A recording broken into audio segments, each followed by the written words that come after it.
ಜನನ ಮರಣ ಪ್ರಮಾಣ ಪತ್ರ ನೀಡಲು 3,000 ರೂಪಾಯಿಗೆ ಡಿಮ್ಯಾಂಡ್.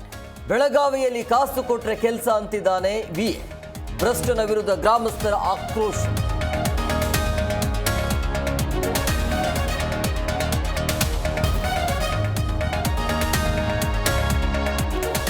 ಕುಚುಕು ಗೆಳೆಯರ ಮಧ್ಯೆ ಹೊಗೆ ಆಡಿದ ವೈಮನಸ್ಸು.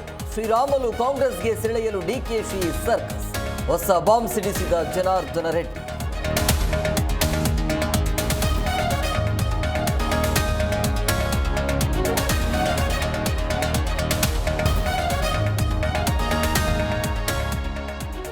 ರಾಮುಲು ಮನವೊಲಿಕೆಗೆ ಬಿಜೆಪಿ ಹೈಕಮಾಂಡ್ ಎಂಟ್ರಿ. ದೂರವಾಣಿ ಕರೆ ಮಾಡಿ ದೆಹಲಿಗೆ ಕರೆದ ಜೆಪಿ ನಡ್ಡಾ. ಸಂಧಾನದಿಂದ ಶಮನ ಆಗತ್ತಾ ದೋಸ್ತಿಗಳ ಮುನಿಸು.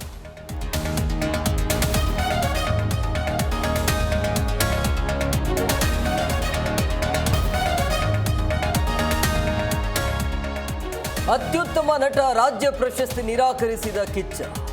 ಸರ್ವರಲ್ಲೂ ಕ್ಷಮೆಯಾಚಿಸಿದ ಅಭಿನಯ ಚಕ್ರವರ್ತಿ. ಪ್ರಶಸ್ತಿ ಪಡೆಯುವುದು ನಿಲ್ಲಿಸಿದ್ದೇನೆ ಎಂದ ಪೈಲ್ವಾನ್.